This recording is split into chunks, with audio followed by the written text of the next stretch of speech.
Hello everyone. Hello everyone.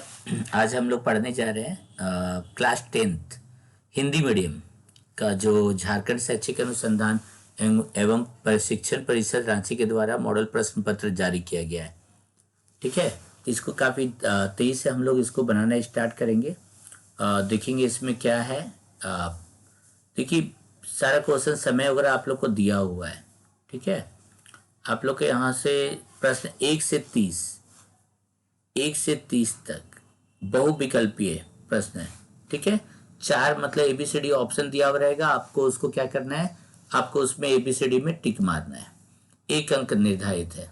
31 से 38 तक है वो अति लघु उत्तरीय प्रश्न है, जिसमें 6 कम से कम किन्हीं 6 ही प्रश्न का उत्तर देना है। और इनका कितना है, 6। इसको थोड़ा सा पढ़ लीजिएगा आप लोग, 6 प्रश्न का देना है, जबकि 1 से 30 तक आपका ऑब्जेक्टिव रहेगा।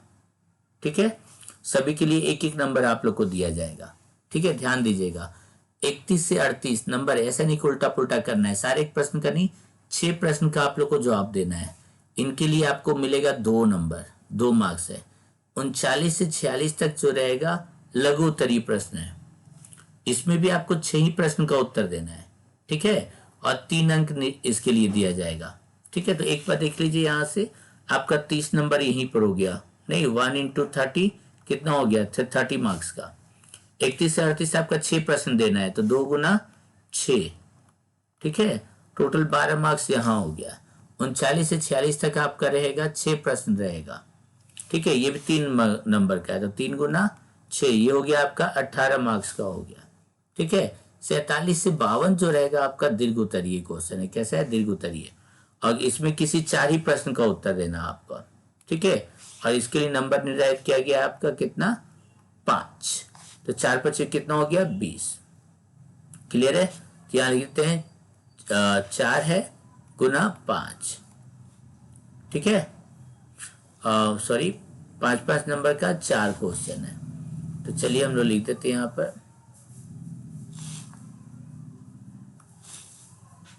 5 मार्क्स का 4 क्वेश्चन रहेगा, 5 गुना 4। ठीक है, ये टोटल 4 मार्क्स का आपको क्वेश्चन रहेगा, 420। टोटल जोड़ कर देख लेते हैं, 8 2 10 की 0, हाथ में 1 2 1 3 1 4 5 3 8, ये टोटल 80 नंबर यही है।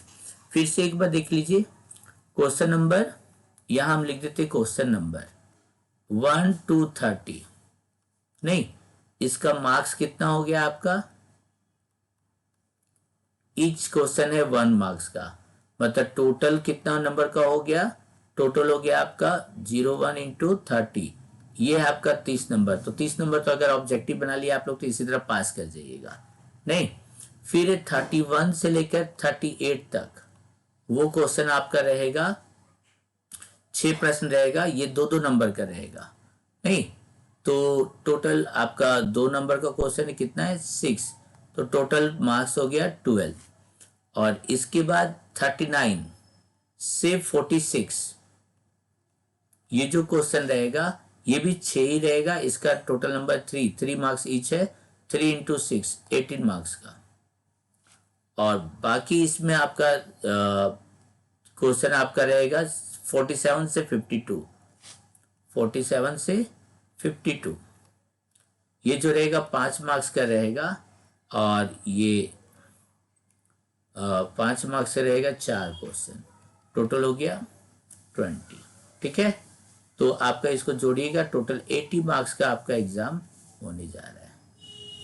ठीक है, चलिए एक एक करके हम लोग थोड़ा सा बनाते हैं, क्वेश्चन वगैरह को बनाया जाए जल्दी से। देखते हैं यहाँ पर सबसे पहला क्वेश्चन है, 156 को अभाज्य गुणनखंड के गुणनफल के रूप में लिखा जा सकता है, कैसे लिखेंगे। देखो 1 5 6 है ना, तो देखो चूंकि इसके लास्ट में हम लोग देख रहे हैं क्या है, यहाँ पर 6 है, क्या है यहाँ पर 6 है। नहीं, ये 6 दिख रहा होगा, 6 चूंकि 2 से डिवाइड कर जाता है, इसलिए हम लोग सबसे शुरुआत करेंगे 2 से। तो 2 7 जा 14, हाथ में रह गया 1, 16 हो गया, 2 8 जा 16।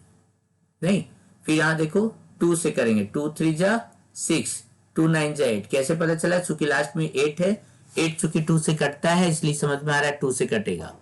अब देखो लास्ट में 9 है, 9 तो 2 से नहीं कटता है, इसका मतलब 2 से नहीं कटेगा। ठीक है, अब इसको ऐड करो, 9 और 3 कितना होता है 12, नहीं 12 3 से कट जाता है, इसका मतलब ये 3 से कटेगा, 3 13, 13 क्या है ये प्राइम नंबर, मतलब ये अब किसी से नहीं कटने वाला है। तो इसका आंसर कितना आ गया, 156 को तोड़ने पे कितना आ गया, 2 इंटू 2 इंटू 3 इंटू 13। क्या कहीं आपको आंसर दिख रहा है? तो देखिए आपका बी नंबर है, क्या हो जाएगा बी नंबर। एक क्वेश्चन बन चुका है, चलिए अगला देखते हैं। अब आता है दशमलव प्रसाद, दो चीज होता है शांत और अशांत। देखिए इसको बता रहे हैं, इसको ध्यान से देखिएगा, 6/15 है। देखिए अगर हम लोग को इसमें ऊपर क्या है उससे फर्क नहीं पड़ता है, हम लोग देखना है कि नीचे को तोड़ना है, तो इसको लिख सकते हैं 3 इंटू 5। बोलता है कि अगर डेनोमिनेटर मतलब होता है नीचे वाले हिस्सा को कहते हैं हर, ऊपर वाले को कहते हैं अंश। अगर हर में 2 आ जाए या 2 का कोई पावर आ जाए या 5 आ जाए या 5 का कोई पावर आ जाए या 2 इंटू 5 आ जाए या 2 पे पावर कुछ रहे और 5 पे पावर कुछ रहे, इस प्रकार से आ जाए, ठीक है। या हर में कोई 2 और 5 के अलावा कोई नंबर हो, ठीक है, कोई भी एक नंबर एबीसीडी हो और वो क्या हो जाए अंश से कट जाए, ठीक है, सिर्फ नीचे में डेनोमिनेटर में कटने के बाद 2 और 5 के अलावा कुछ नजर नहीं आए, तो वो क्या होगा शांत होगा। क्या होगा शांत होगा। यहाँ देखिए हम लोग का अगर 3 से हम लोग काट देते हैं, 3 से कितना कट रहा है ना 2, तो नीचे में आपको क्या बच रहा है 2/5। देखिए हमने क्या कहा, अगर नीचे में काटने के बाद अगर 2 या 5 के अलावा कुछ नहीं दिखा तो आप मान के चलिए क्या हो जाएगा शांत। कैसा हो जाएगा शांत, टर्मिनेटिंग हो जाएगा। नहीं फिर से देखिए, मान लीजिए यहाँ 7 हम लोग 35 कर देते हैं, क्या शांत होगा क्या अशांत? बोलेंगे सर 7 है, नीचे को तो 7 गुना 5 लिख सकते हैं, कटने के बाद डिनोमिनेटर में सिर्फ 5 बच रहा है, तो ये क्या हो जाएगा शांत। नहीं इस तरह और भी कोई संख्या मान ली कि हम लोग देखते हैं यहाँ पर, मान ली 6 यहाँ पर हम लोग क्या करते हैं 30 है, नहीं काटिए 6, सॉरी काटने के बाद देखो 1/5 बच रहा है, मतलब और ऐसे अगर रहेगा 7/8, बोलिए क्या होगा शांत क्या शांत? तो बोलेंगे सर एक काम कीजिए ना 8 का कीजिए, 8 को कितना लिख सकते हो 2 गुना 2 गुना 2, सिर्फ 2 दिख रहा है ना डिनोमिनेटर में, हम क्या बोले 2 खाली दिखे, 2 पे पावर 3, तो ये क्या हो जाएगा शांत हो जाएगा। नहीं मान लीजिए कि यहाँ पर रहा 17 बटा यहाँ पर 60 है, क्या है 60। अब इस 60 को तोड़ो तो हो जाएगा 2 2 जा 4 3 जा 12 इंटू 5। देखो 2 रह रहा है 5 तो हम लोग खुश हैं, एक एक्स्ट्रा आ रहा है 3 से कहीं ऊपर तो कट नहीं रहा है, कट भी नहीं रहा है, इसका मतलब ये जो आंसर आएगा इसका क्या आ जाएगा अशांत। तो शांत और अशांत समझ में आया आपको? सिर्फ डेनोमिनेटर में ये नीचे वाला यहाँ हर वाला लिख लेना, अगर हर में 2 और 5 सिर्फ दिखना चाहिए, अगर दिख रहा है तो शांत, उसके अलावा कोई दूसरा नंबर दिख रहा है तो देखो जो दूसरा नंबर दिख रहा है कहीं ऊपर से कट तो नहीं रहा अंश से, अगर नहीं कट रहा है तो अशांत, अगर कट जा रहा है ठीक है खाली नीचे 2 और 5 बच जा रहा है तो हो जाएगा आपका शांत। 2 क्वेश्चन हमने बना दिया, ठीक है, क्या आंसर आ गया इसका शांत आ गया, टर्मिनेटिंग इंग्लिश में हो गया, ठीक है। अगला क्वेश्चन हम लोग देखते हैं। देखो यहाँ पर बहुपद की संख्या कितनी होगी, नहीं ग्राफ में, चलिए इसको हम लोग लेके चलते हैं कहीं और लेके चलते हैं, ठीक है, यहाँ पर इसको लेके चलते, थोड़ा सा क्वेश्चन आप लोग को बड़ा सा दिखे तो मजा आएगा, ठीक है, यहाँ लेके चलते हैं आपको, क्वेश्चन दिख रहा होगा बड़ा, ठीक है। यहाँ पे देखिए ग्राफ दिख रहा है, इस ग्राफ को और बड़ा हम लोग करते ताकि हम लोग को और बढ़िया से दिखे, क्या देखिए बड़ा करते हैं आप लोग, दिख रहा है तो धुंधला हो गया कोई बात नहीं है, यहाँ ध्यान देना, यहाँ पे एक जगह कट रहा है, इसको रेट से हम दिखा देते हैं, जहां पे कटा ये जो ग्राफ बना एक जगह कटा, एक्स एक्सिस को 2 जगह टच किया, 3 जगह टच किया, 4 जगह टच किया, जितना जगह टच करेगा टोटल 4 जगह टच कर रहा है, ठीक है, तो जब 4 जगह टच कर रहा है तो इसका क्या बोला, बहुपद के शून्यकों की संख्या कितनी होगी, बताइए कितनी हो जाएगी, 4। कितना हो जाएगा, 4। ठीक है, ये भी हो गया आप लोग का कंप्लीट। ठीक है, कितना आंसर आ गया इसका बताइए, इसका आंसर आ गया हम लोग का 4। ठीक है, 4। चलिए अगला क्वेश्चन देखते हैं हम लोग। अब आता द्विघात बहुपद, नहीं, x square minus 7x plus 12, इसका हम लोग क्या करना है, शून्यकों का योग्य चुनना है। देखो शून्यक को हम लोग कहते हैं अल्फा, दो शून्यक निकलते हैं, अगर पावर x पे पावर 2 है, दो शून्यक निकलेगा अल्फा और बीटा। अगर x पे पावर 3 यहाँ पर रहता तो यहाँ 3 निकलता, अल्फा बीटा और गामा। नहीं, यहाँ एक्स स्क्वायर है मतलब दो शून्यक निकलेगा, अल्फा और बीटा, इनका योग बोल रहा है। तो इसका योग होता है -b/a, नहीं, और अगर इसका प्रोडक्ट पूछता गुना तो होता है c/a। तो चलिए हम लोग b/a भी बना देते हैं और c/a भी। आपका ऐसे सिर्फ अल्फा प्लस बीटा पूछा है, नहीं। तो देखो यहाँ पर एक्स स्क्वायर का क्या है, 1 है, क्या है, 1। ये जो 1 है ये a कहलाएगा, ये जो 7 है, 7 आपका क्या कहलाएगा, b कहलाएगा, और ये क्या कहलाएगा, c कहलाएगा। नहीं, तो -b/a, तो b की जगह पे क्या है, -7, b की जगह पे 7 मत बोलिएगा, देखिए यहाँ माइनस b है, तो आपको लिख रहा हूँ -7। तो माइनस माइनस क्या होता है, प्लस। a की जगह पे क्या दिख रहा है, 1, क्या दिख रहा है a की जगह पर, 1। तो यहाँ पे क्या हो जाएगा, माइनस माइनस प्लस, 7/1, मतलब कितना आ गया, 7। तो योग कितना हो जाएगा, 7। कितना आंसर हो जाएगा, 7। अगर अल्फा इंटू बीटा पूछता है तो c की जगह पे क्या दिख रहा है आप लोग को, 12। तो हम लोग लिखते हैं यहाँ पर 12, नहीं, क्या लिखते हैं यहाँ पर, 12, नहीं। और a कितना है, a की जगह पे आपको दिख रहा है यहाँ पे एक्स स्क्वायर के आगे 1, यहाँ 1, तो कितना हो जाता है आंसर, 12। नहीं, अगर अल्फा इंटू बीटा पूछा होता, नहीं, तो हम लोग को लिखना पड़ता 12, लेकिन हम लोग किस्मत वाले हैं, हम लोग से सिर्फ योग पूछा है। योग कितना हो जाएगा, 7। फॉर्मूला भी आप लोग बता दिए, शून्य का योग का फॉर्मूला होता है -b/a, और इसका गुना होता है आपका c/a। ठीक है, चलिए अगला क्वेश्चन हम लोग देखा जाए। अब देखिए यहाँ पर कोई हल नहीं होगा, तो डायरेक्ट इसका 3 केस आता है, हम लोग तीनों केस पढ़ते हैं। देखिए इसका नियम में देखते हैं, अगर बोलता है कि कोई हल नहीं होना चाहिए, नहीं, तो इसके लिए आपका पहला इसको याद रखना, a1/a2 वो इक्वल होगा b1/b2 का, लेकिन ये c1 और c1/c2 के इक्वल नहीं होगा। तो इसका आंसर क्या हो जाएगा, a1/a2। इसको डिटेल से जब चैप्टर हम पढ़ाएंगे तो इसमें बताएंगे आप लोग को। ठीक है, चलिए अगला हम लोग देखते हैं क्वेश्चन है x - y + 9 3x - 2y + 12। देखते हैं इसमें क्या बोलता है कि इसमें संपाती रेखा कब होगा, समानांतर रेखा कब होगा, नहीं, संपाती रेखा कब होगा, समानांतर रेखा कब होगा, प्रतिच्छेदी रेखा क्या होगा, लंबवत कब होगा। नहीं, ये 4 केस इसमें हम लोग को पूछ रहा है। तो चलिए बनाते हैं हम लोग इसको। चलिए, तो इस क्वेश्चन को हमें बनाने के लिए इसको भी हम लोग ले चलते हैं यहाँ पर अपना, जहाँ पर थोड़ा सा इसको आप लोग को डिटेल से बता ही दिया जाए, नहीं, ज़्यादा अच्छा रहेगा।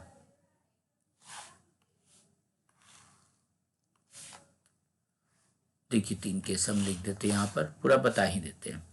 देखिए अगर मान लीजिए कोई इक्वेशन a1x + b1y + c1 = 0 है, और एक इक्वेशन आपका a2x + b2y + c2 है, नहीं।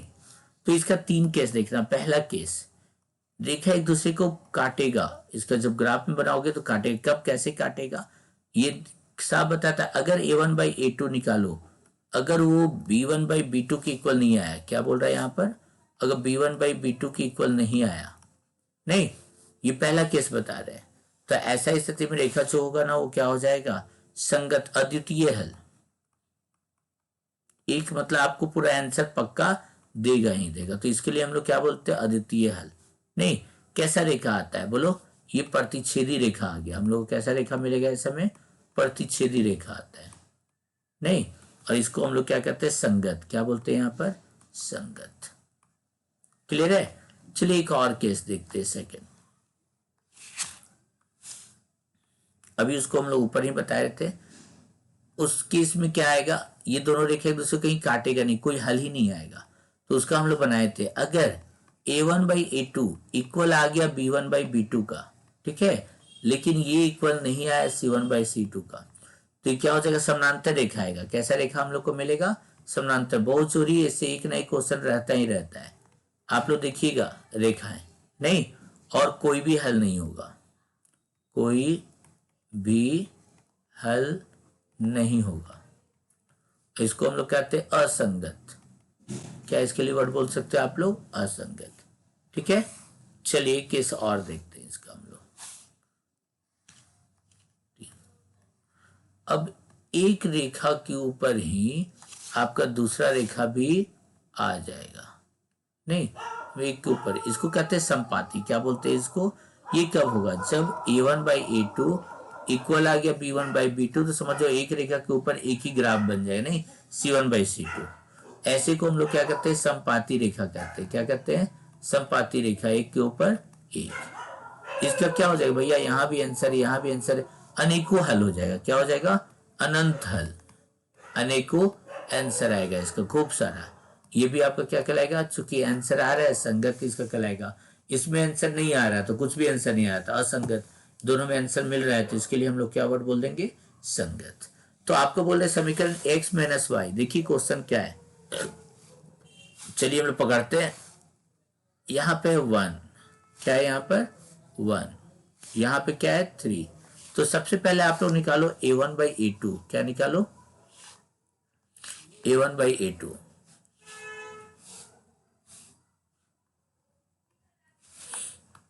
a1/a2 कितना आ रहा है देखो तो, 1/3। चलो अब b1/b2 निकालते हैं। तो b1 कितना है, b1 है -1, और यहाँ b2 है -2। तो आ जाएगा -1/-2, कट गया। कितना आ रहा है, -1 मतलब 1/2। क्लियर है।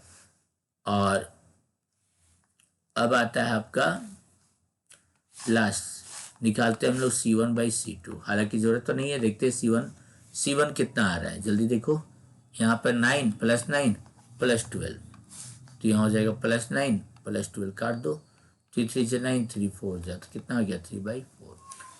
देखो पहला ही केस देख लो, a1/a2 इक्वल नहीं आया b1/b2 का। क्या कहीं हम लोग पढ़े ऐसा कि a1/b2 का नहीं आएगा, देखो पहला ही पढ़े थे हम लोग। अगर a1/a2 और b1/b2 नहीं तो प्रतिच्छेदी रेखा आएगा, अद्वितीय हल होगा, संगत होगा। तो पहला वाला केस में भी यही हो रहा है, ये तो दोनों इक्वल आ नहीं रहा है। तो आंसर क्या होना चाहिए, जल्दी बताओ। प्रतिच्छेदी रेखा आ रहा है ना, आंसर क्या हो जाएगा, प्रतिच्छेदी रेखा होगा, इंटरसेक्टिंग हो जाएगा। ठीक है, ये भी हम लोग कंप्लीट कर लिया। आगे देखते हैं।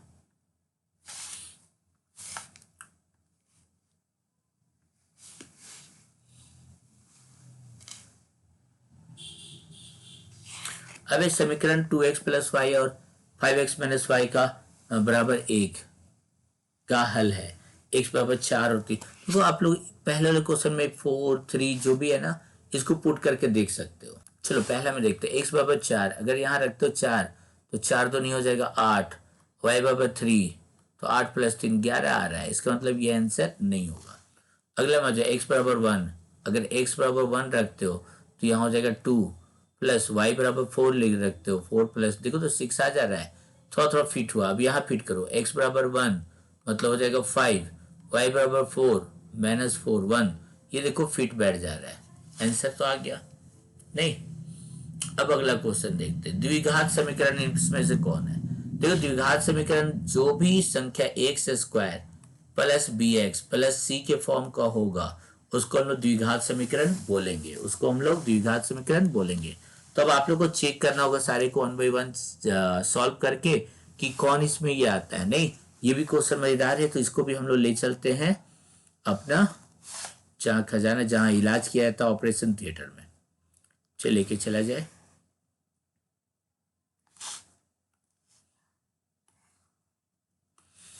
पहला देखो है ए नंबर, x - 3 का होल स्क्वायर, तो लिख सकते हो a - b का whole square, x² + 3a² - 2 × x × 3 बराबर x² - 7x + 5।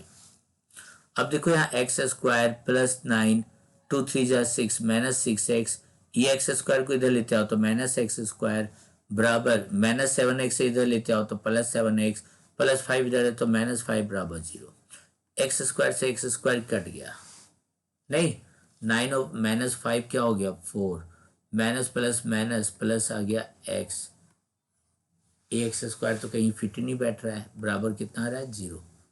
अगला क्वेश्चन देखो, बी नंबर से बनाते हैं हम लोग। बी x+1 का होल स्क्वायर बराबर x² -5x +7, a plus B का होल स्क्वायर क्या हो जाएगा x² +1 का स्क्वायर प्लस 2 × 1 × x मतलब 2x, ये x² को इधर लेते आओ -x² +5x -7 बराबर 0, कितना आ गया x² से x² कट गया, +1 और -7 -6 और +2x +5x +7x बराबर 0।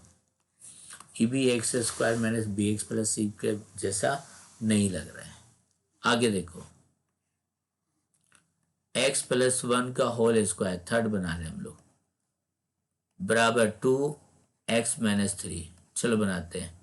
x² + 1 का स्क्वायर 1, 2 × x × 1 मतलब 2x बराबर यहाँ हो गया 2x -6, इसको इधर ले जाओ x² +1 +2x -2x +6 बराबर क्या हो जाएगा, तो x² नहीं कट रहा है, +1 और +6 +7 2x - 2x कट जा रहा है, कोई दिक्कत नहीं है, यहाँ बच रहा है +7 बराबर 0।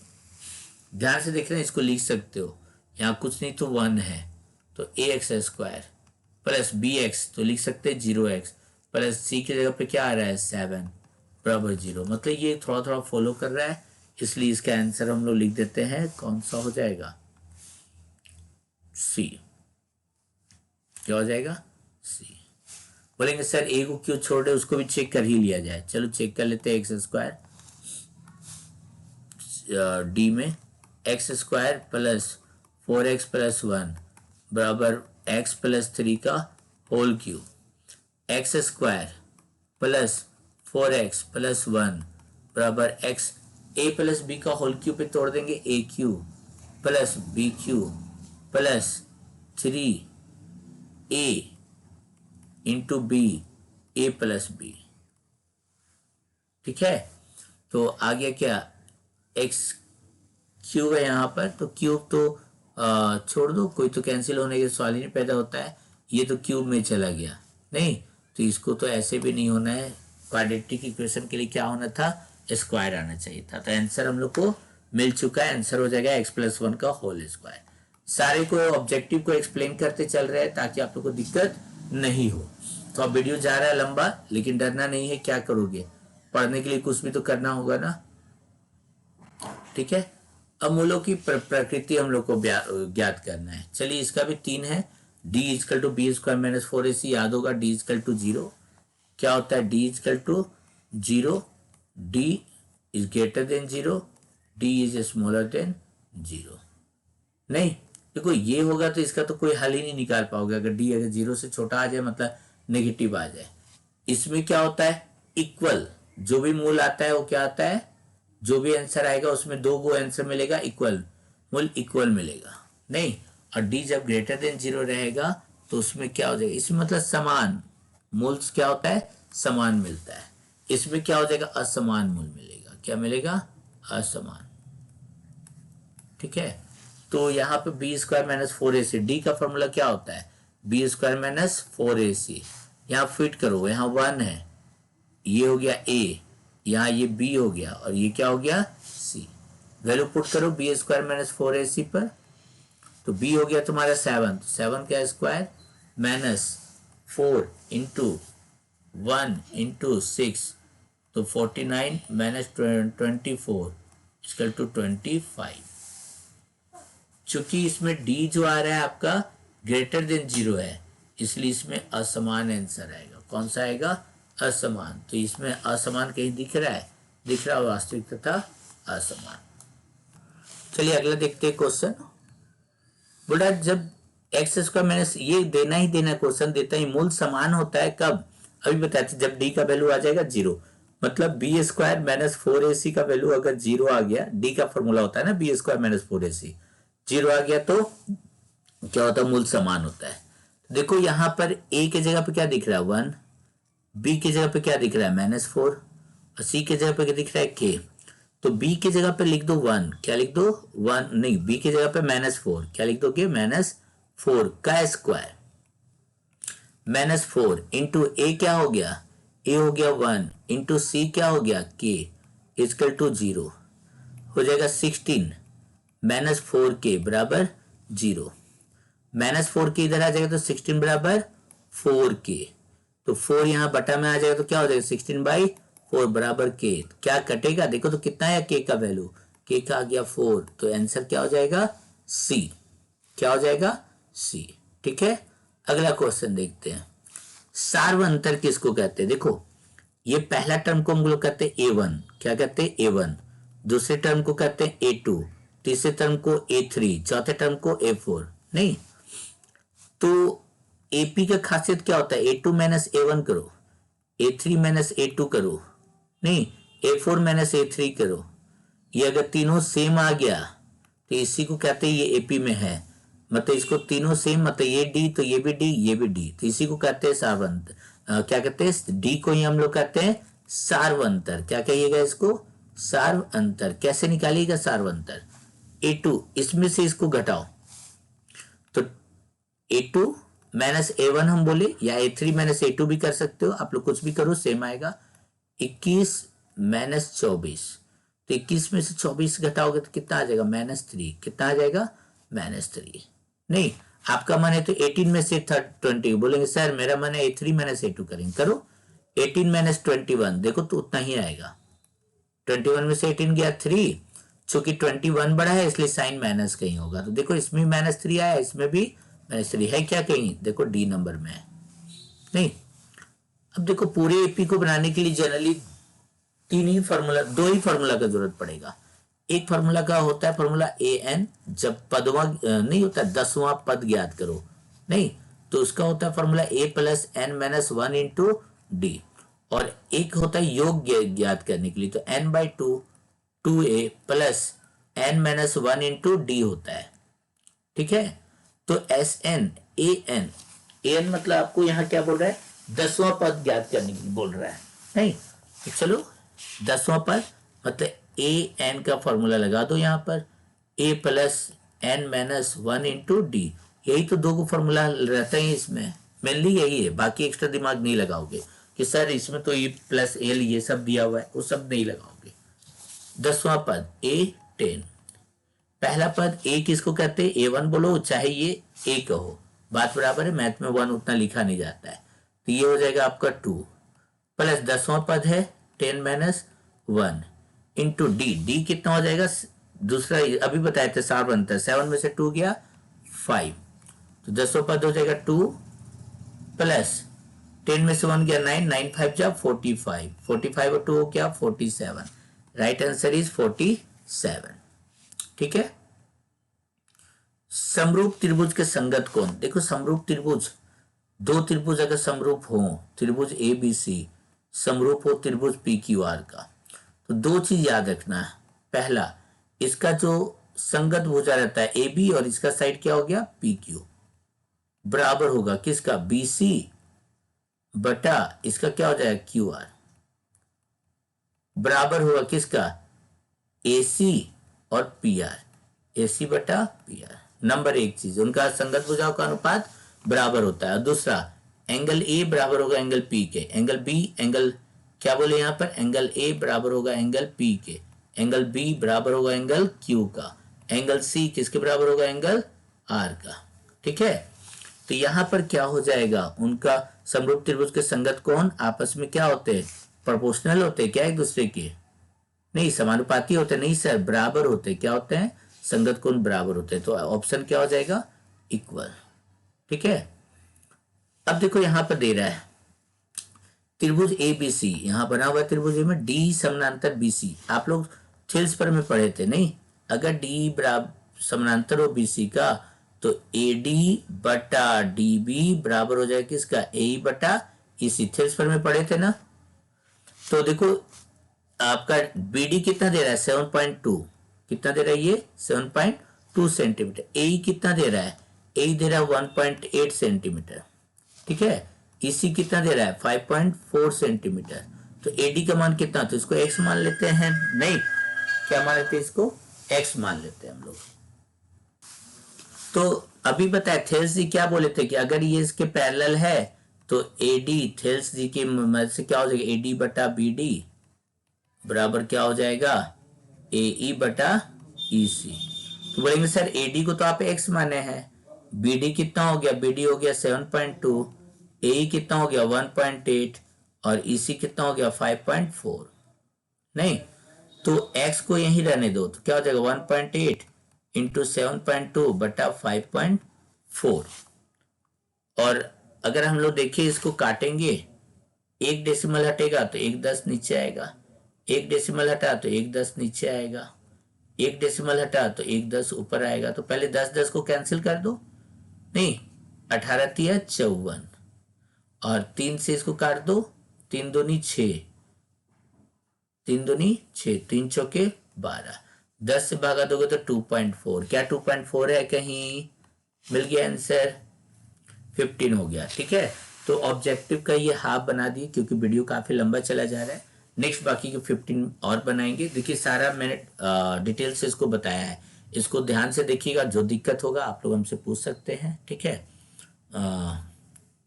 चैनल को शेयर कीजिए, सब्सक्राइब कीजिए, ठीक है, लाइक कीजिए, जो दिक्कत होता है कमेंट बॉक्स में बताइए, ठीक है, बाय।